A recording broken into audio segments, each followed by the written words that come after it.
अथ षष्ठो अध्याय परीक्षित की परम गति, जन्मेजय का सर्पसत्र और वेदों के शाखा भेद। सूत उवाच।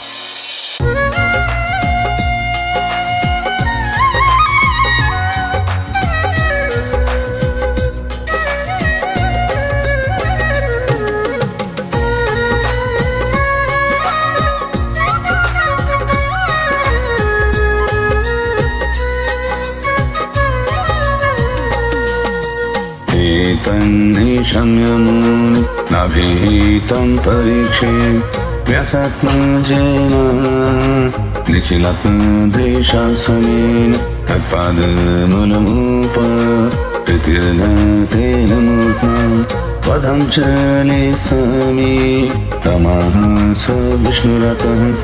श्री सूत जी कहते हैं, सौनक आदि ऋषियों, व्यास नंदन श्री सुखदेव जी मुनि समस्त चराचर जगत को अपनी आत्मा के रूप में अनुभव करते हैं और व्यवहार में सबके प्रति संदृष्टि रखते हैं। भगवान के शरणागत एवं उनके द्वारा सुरक्षित राजर्षि परीक्षित ने उनका संपूर्ण उपदेश बड़े ध्यान से श्रवण किया। अब वे सिर झुकाकर उनके चरणों के तनिक और पास खिसक आए और अंजलि बांधकर उनसे यह प्रार्थना करने लगे। राजोवाच। सिद्धोस्म्यनुगृहीतोऽस्मि भवतः करुणात्मना श्रावितो यच्मे साक्षात् धनाधिनिधिनो हरि। राजा परीक्षित ने कहा, भगवान आप करुणा के मूर्तिमान स्वरूप हैं। आपने मुझ पर परम कृपा करके अनादि अनंत एक रस सत्य भगवान श्री हरि के रूप में और लीलाओं का वर्णन किया है। अब मैं आपकी कृपा से परम अनुग्रहित और कृतकृत्य हो गया हूँ।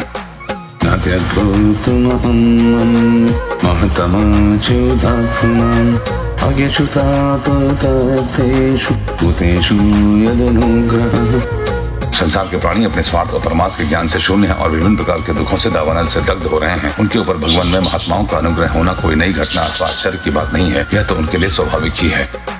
पुराण संहितामेता भवतो वयम् यस्यां खरुतम श्लोको भगवानुबन्यते। मैंने और मेरे साथ और बहुत से लोगों ने आपके मुखारविंद से इस श्रीमद् भागवत महापुराण का श्रवण किया है। उस पुराण में पद पद पर भगवान श्री हरि के उस स्वरूप और लीलाओं का वर्णन हुआ है जिनके गान में बड़े बड़े आत्माराम पुरुष रमते रहते हैं।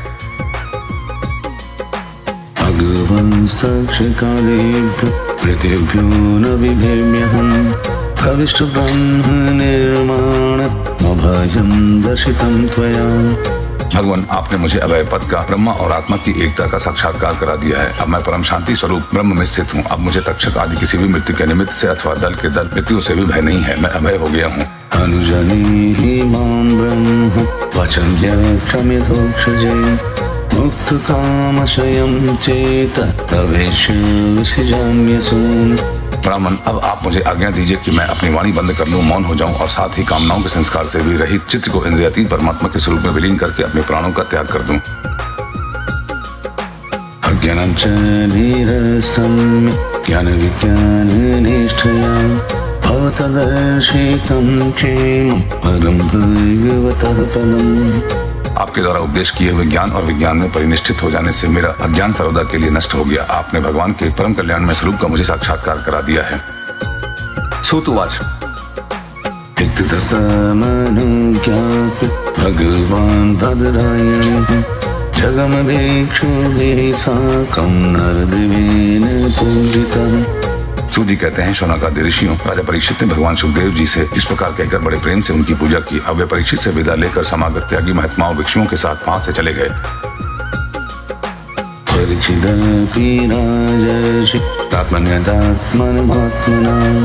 समधय परं दत्त वस्पन्ता सूर्यथा तरुः। राजर्षि परीक्षित ने भी बिना किसी बाह्य सहायता के स्वयं ही अपने आत्माराम को परमात्मा के चिंतन में समाहित किया और ध्यानमग्न हो गए। उस समय उनका श्वास प्रवास भी नहीं चलता था। ऐसा जान पड़ता था मानो कोई वृक्ष का ठूंठ हो। प्रकुले वर्षासेन गंगाकुलोदन्मुखं ब्रह्मभूतो महायोगी निःसंशयः संशयः। जैसे गंगा जी के तट पर कुशों को इस प्रकार बिछा रखा था जिसमें उनका अग्रभाग पूर्व की ओर हो और उन पर स्वयं उत्तर मुख होकर बैठे हुए थे। उनकी आसक्ति और संशय तो पहले ही मिट चुके थे। अब वे ब्रह्म और आत्मा की एकता रूप महायोग में स्थित होकर ब्रह्म स्वरूप हो गए। रक्षकः परितो विप्र बुद्धेन द्विजसूनुना हन्तुकामो नैपं गच्छन् तदर्श प्रतिकश्यपम्। शौनक आदि ऋषियों, मुनि कुमार श्रृंगी ने क्रोधित होकर परीक्षित को शाप दे दिया था। अब उनका भेजा हुआ तक्षक सर्प राजा परीक्षित को डसने के लिए उनके पास चला। रास्ते में उसने कश्यप नाम के एक ब्राह्मण को देखा।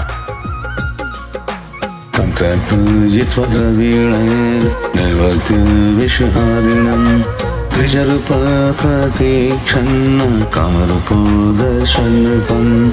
कश्यप ब्राह्मण सर्पविष की चिकित्सा करने में बड़े निपुण थे। तक्षक ने बहुत सा धन देकर कश्यप को वहीं से लौटा दिया, उन्हें राजा के पास न जाने दिया और स्वयं ब्राह्मण के रूप में छिपकर, क्योंकि वह इच्छानुसार रूप धारण कर सकता था, राजा परीक्षित के पास गया और उन्हें डस लिया।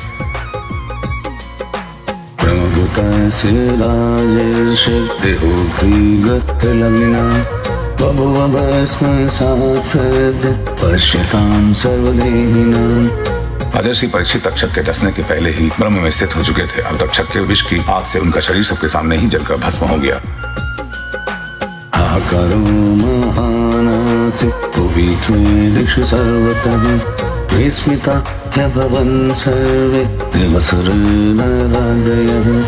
पृथ्वी आकाश और सब दिशाओं में बड़े जोर से हाय हाय की ध्वनि होने लगी। देवता असुर मनुष्य आदि सबके सब परीक्षित की परम गति देखकर विस्मित हो गए।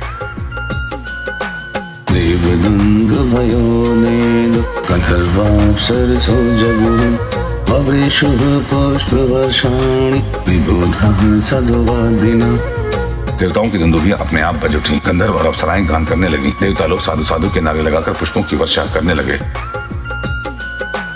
जनमेजयः स्वपेतरं कृत्वातक्षकभक्षितं यथा जुहाव संक्रुद्धो नागांसत्रिसहद्विजः।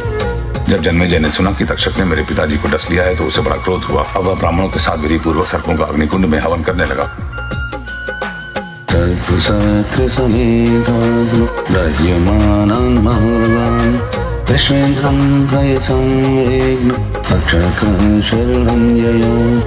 तक्षक ने देखा कि जन्मेजय के सर्प चत्र की प्रज्वलित अग्नि में बड़े बड़े महासर्प भस्म होते जा रहे हैं। तब वह अत्यंत भयभीत होकर देवराज इंद्र की शरण में गया। अपश्यं तक्षकं तत् राजा पारीक्षितो द्विजान् उवाच तक्षकः कस्मात् न दद्युर्गाधुमः। बहुत सर्पों के भस्म हो जाने पर भी तक्षक न आया। यह देखकर परीक्षित नंदन राजा जन्मेजय ने ब्राह्मणों से कहा कि ब्राह्मणों, अब तक सर्पाधम तक्षक क्यों नहीं भस्म हो रहा है? तंगुपयति राजेन्द्र शक्रशरणमागतं तेन संस्तंभितः सर्प तस्मान्नाग्नपतत्सो। ब्राह्मणों ने कहा, राजेंद्र, तक्षक इस समय इंद्र की शरण में चला गया है और वे उसकी रक्षा कर रहे हैं। उन्होंने ही तक्षक को स्तंभित कर दिया है, इसी से वह अग्निकुंड में गिरकर भस्म नहीं हो रहा है। परीक्षित इति श्रुत्वा प्रहर्त्वि च उदारधिः सहेन्द्रस्तक्षको विप्र अग्नौ किमिति पात्यते।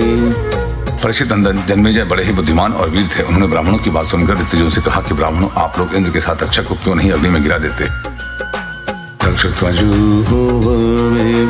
तहेन्द्रं तक्षकं मुखे तक्षकाशुपतस्त्वेह सहेन्द्रेण मरुत्वता। जन्मेजय की बात सुनकर ब्राह्मणों ने उस यज्ञ में इंद्र के साथ तक्षक का अग्निकुंड में आवाहन किया। उन्होंने कहा, रे तक्षक, तू मरुद्गण के सहचर इंद्र के साथ इस अग्निकुंड में शीघ्र आ पड़।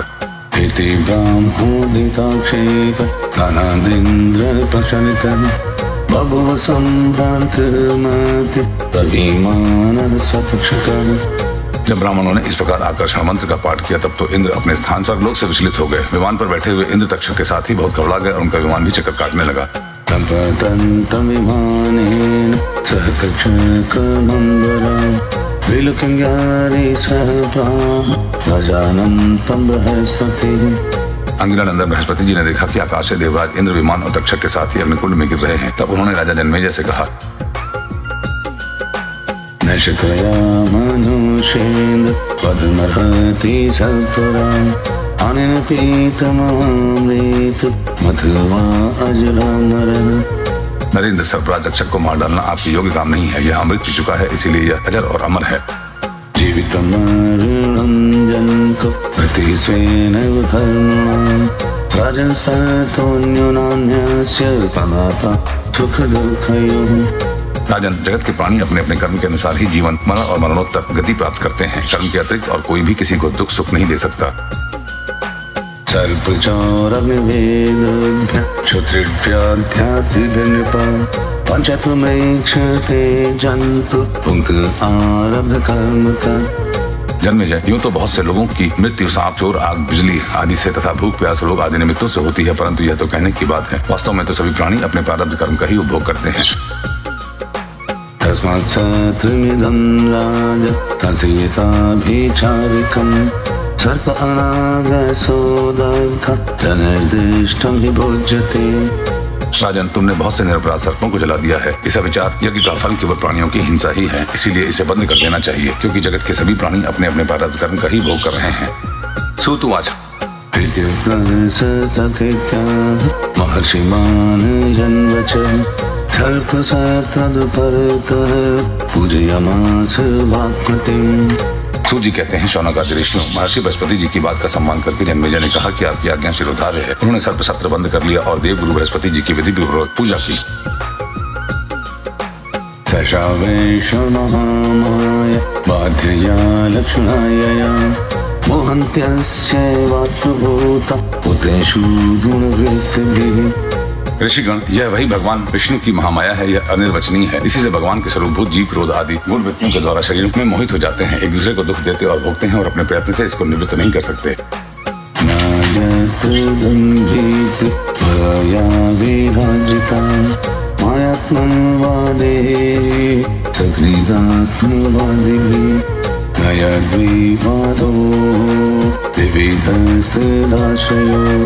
मनस्य संकल्प एकंतरितीय।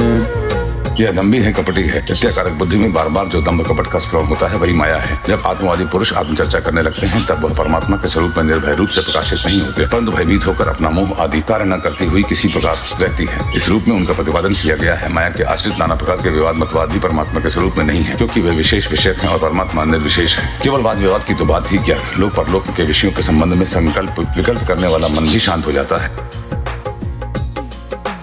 नयते सृजं सृजतो भयोपरं प्रेयश्च जीवस्य विरमीतस्त्वरं यदीतदसाद प्रमाद्यबाधकं निषिध्य चोर्मी विरमीत स्वयं मुनिः। कर्म, उसके संपादन की सामग्री और उनके द्वारा साध्य कर्म, इन तीनों से अन्वित अहंकारात्मक जीव, यह सब जिसमें नहीं है वह आत्मस्वरूप परमात्मा न तो कभी किसी के द्वारा बाधित होता है न तो किसी का विरोधी ही है। जो पुरुष उस परम पद के स्वरूप का विचार करता है उस मन की मायामयी लहरों अहंकार आदि का बाध करके स्वयं अपने आत्मस्वरूप में विहार करने लगता है।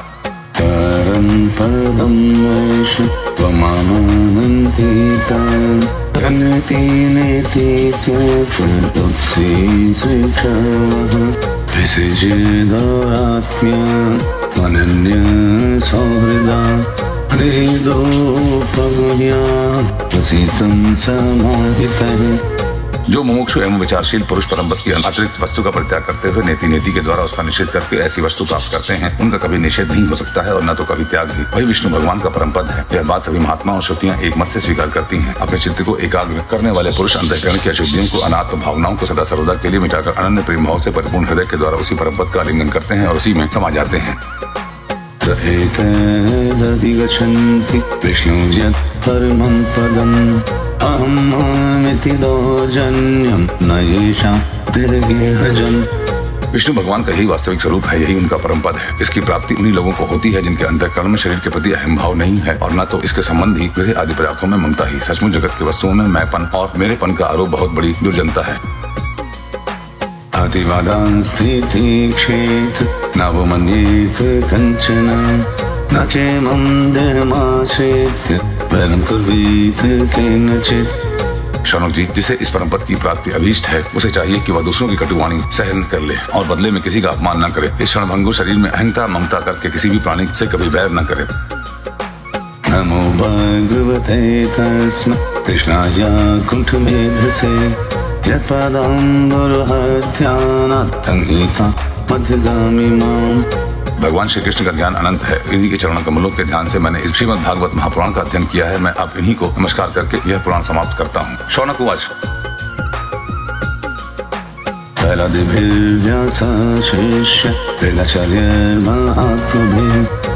शिष्य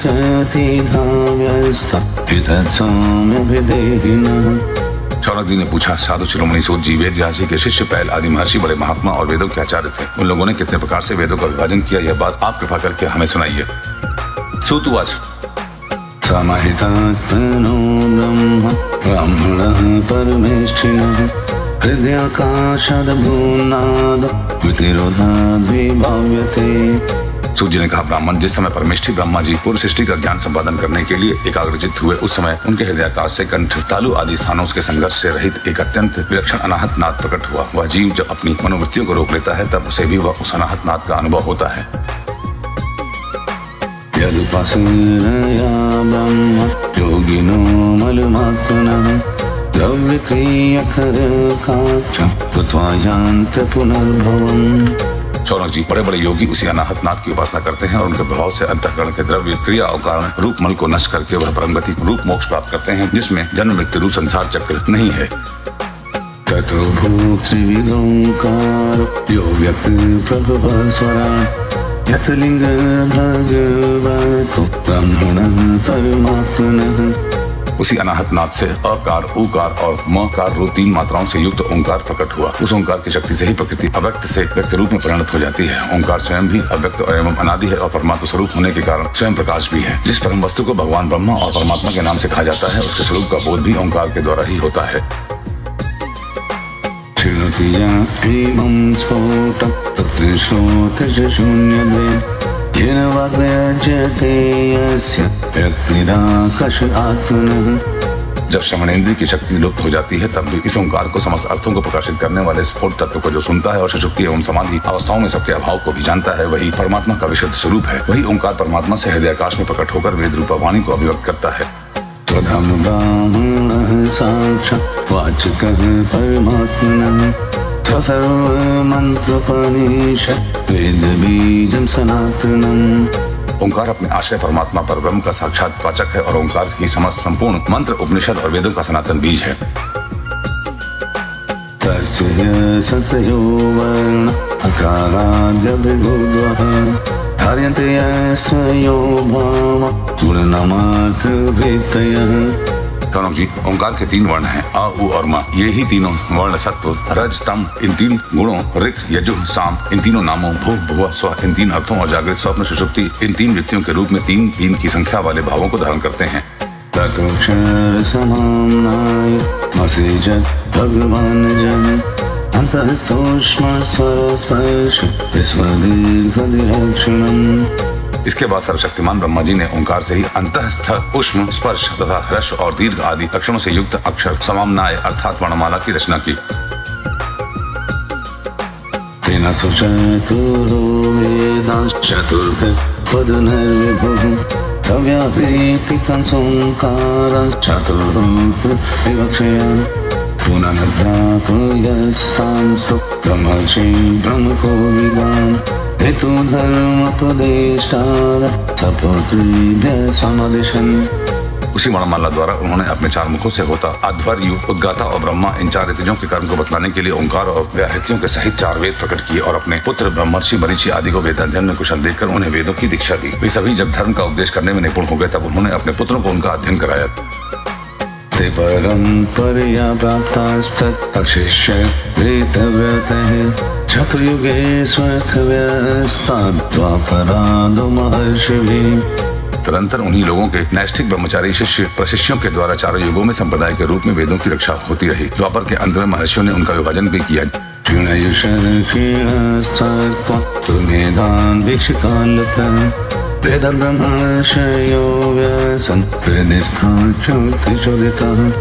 जब ब्रह्मवेत्ता ऋषियों ने देखा कि समय के फेर से लोगों की आयु, शक्ति और बुद्धि क्षीण हो गई है, तब उन्होंने अपने हृदय देश में विराजमान परमात्मा की प्रेरणा से वेदों के अनेकों विभाग कर दिए। अस्मिन्नाप्यन्तरे ब्रह्मं भगवान् लोकभावनः प्रमोषाद्य लोकपालयाचितो धर्मगुप्तये पाराशरसत्यवर्त मशांश कलया विभुः अवतीर्णो महाभाग वेदं चक्रे चतुर्विधम्। शौनक जी, इस वैवस्वत मनवंतर में भी ब्रह्मा, शंकर आदि लोकपालों की प्रार्थना से अखिल विश्व के जीवनदाता भगवान ने धर्म की रक्षा के लिए महर्षि पराशर द्वारा सत्यवती के गर्भ से अपने अंशांश कला स्वरूप व्यास के रूप में अवतार ग्रहण किया है। परम भाग्यवान शौनक जी, उन्होंने ही वर्तमान युग में वेद के 4 विभाग किए हैं।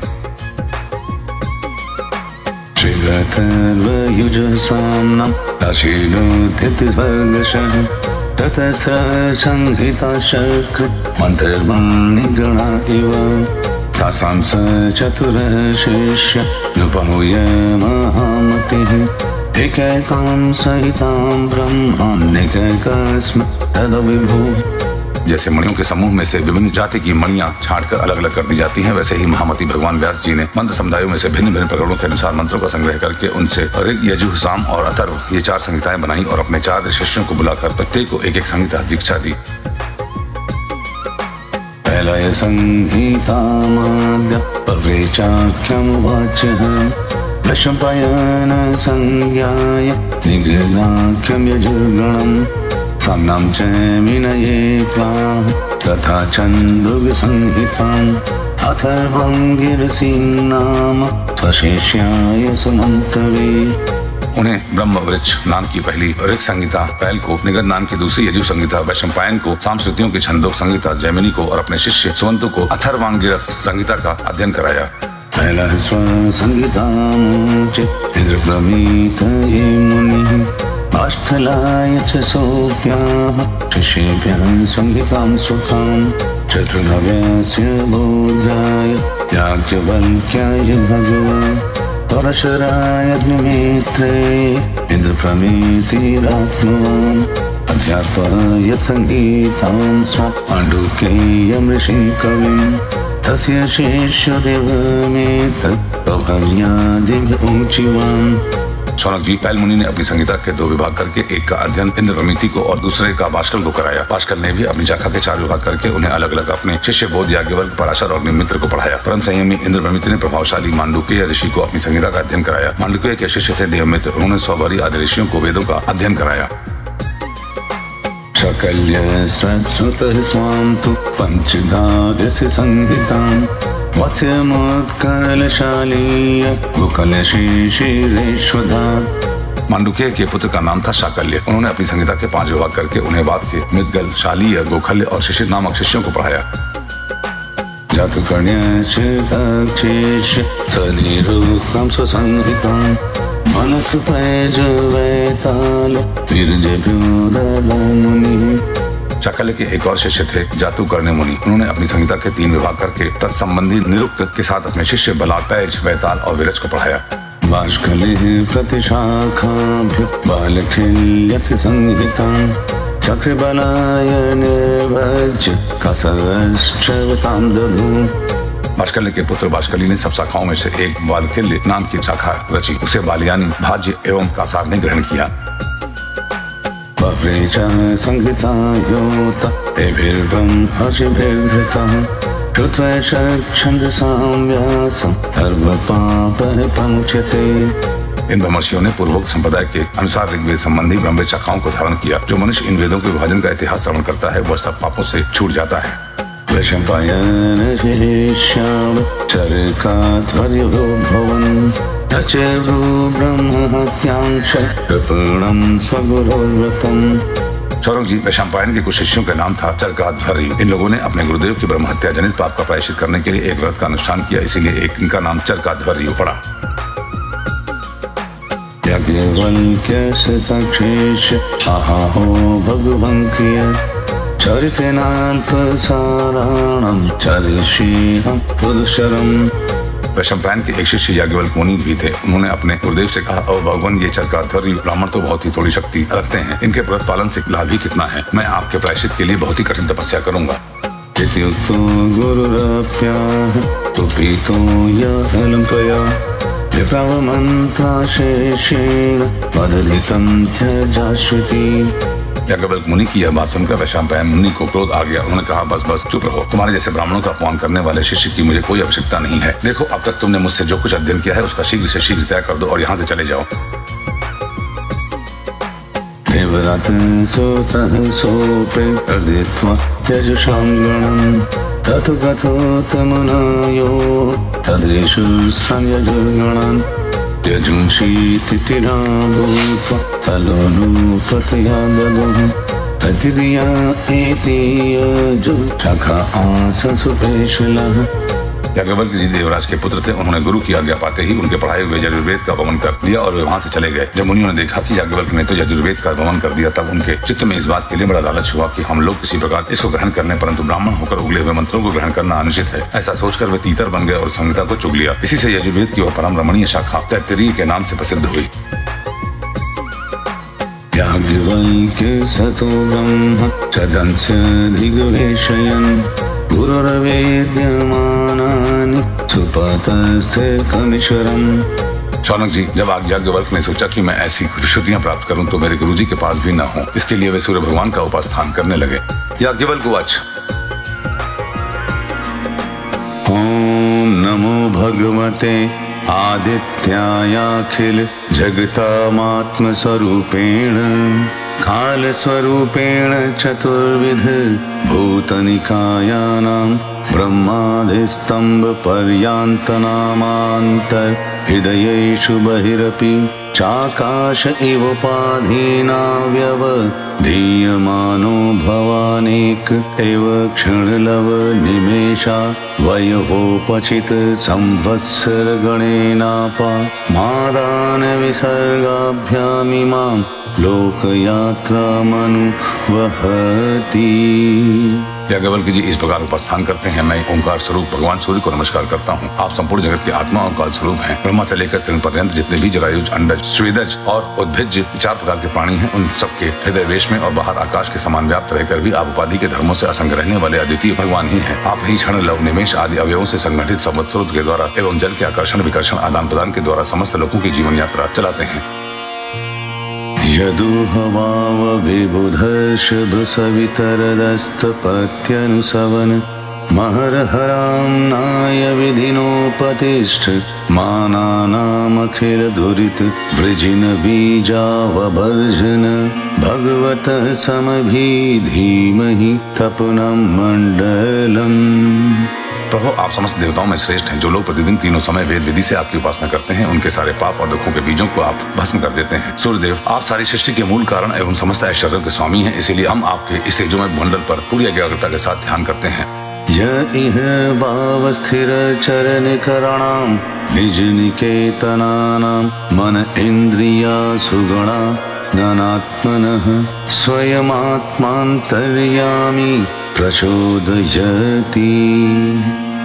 आप सबके आत्मा और अंतर्यामी हैं। जगत में जितने चराचर प्राणी हैं, सब आपके ही आश्रित हैं। आप ही उनके अचेतन मन, इंद्रिय और प्राणियों के प्रेरक हैं।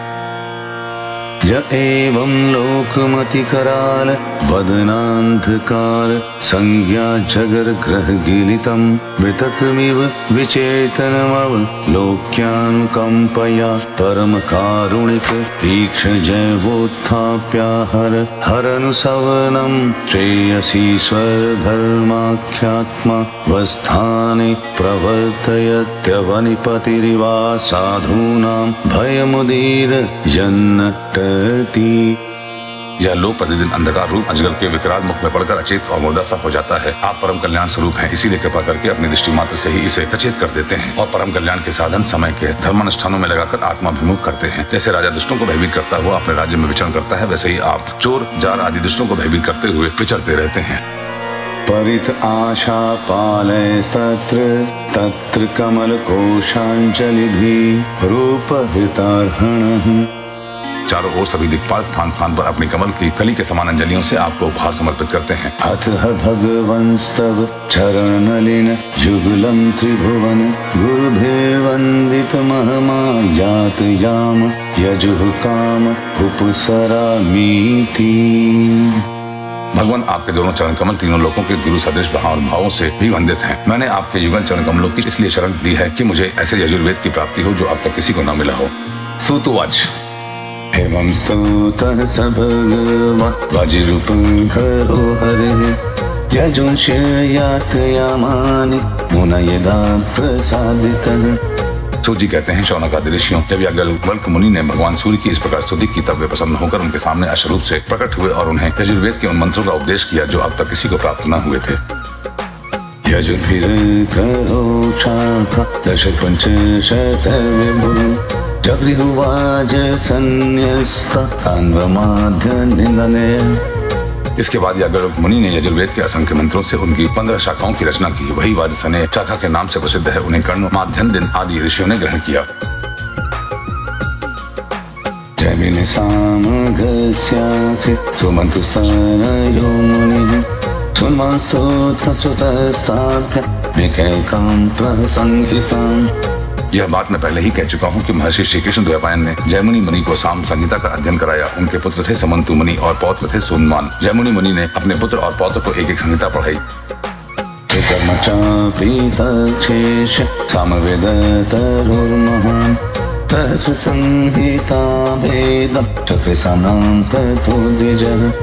जैमिनि मुनि के एक शिष्य का नाम था सुकर्मा। वह महान पुरुष था। जैसे एक वृक्ष में बहुत सी डालियां होती हैं, वैसे ही सुकर्मा ने सामदेव की 1000 संहिताएं बना दी।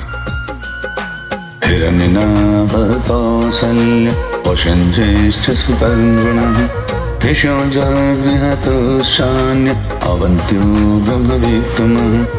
सुकर्मा के शिष्य कौशल देश निवासी हिरण्यनाभ, पौषण जी और ब्रह्मवेत्ताओं में श्रेष्ठ अवंत ने उन शाखाओं को ग्रहण किया। उदिच्य समगाशेष आसन पंचविंशतान्यवे पौषञ्चावन्त्ययोश्चापि तांश प्राचान् प्रचक्षते। पौषण जी और अवंत के 500 शिष्य थे। वे उत्तर दिशा के स्वामी होने के कारण औदिच्य सामवेदी कहलाते थे। उन्हीं को प्राच्य सामवेदी भी कहते हैं। उन्होंने एक एक संहिता का अध्ययन किया। नगाक्षे मंगले कुल कुसीदः कुक्षिरेव च पौषण ज्येष्ठजगुरुः संहितास्ते शतं शतम्। पौषण जी के और भी शिष्य थे, लोकाक्षी, मांगली, कुल्य, कुसीद और कुक्षी। इसमें से प्रत्येक ने 100 संहिताओं का अध्ययन किया। हिरण्यनाभस्य चतुर्विंशति संहिताः शेष ऊचे स्वशेषेभ्य शेषा अवन्ति आत्मवान्। हिरण्यनाभ का शिष्य था कृत। उसने अपने शिष्यों को 24 संहिताएं पढ़ाई। शेष संहिताएं परम संयमी अवंत ने अपने शिष्यों को दी। इस प्रकार सामवेद का विस्तार हुआ।